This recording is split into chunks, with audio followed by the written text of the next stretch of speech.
Good morning and welcome to Coffee and Devotion with Pastor Mike. Today's May the 31st, one generation away.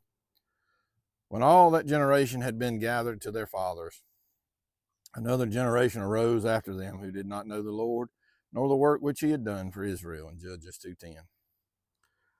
Missionary scholars talk about a phenomenon called redemption and lift, which happens over 3 generations when the gospel penetrates a pagan culture. The first generation is redeemed and their lives changed. They become responsible and prosperous. The second generation grows up in prosperity. Third generation chooses prosperity over perpetuating the gospel. Something similar happened when Israel entered the promised land. The first generation of settlers who had witnessed God's mighty works served the Lord, Judges 2:7.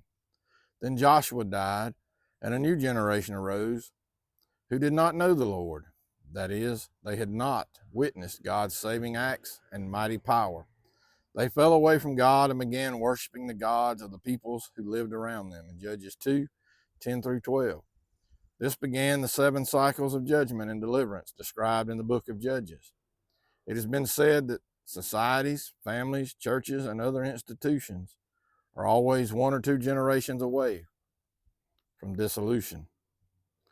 That is why it's so important for each generation to pass on their beliefs and commitments to the next. And you, parents, bring children up in the training and admonition of the Lord, Ephesians 6:4.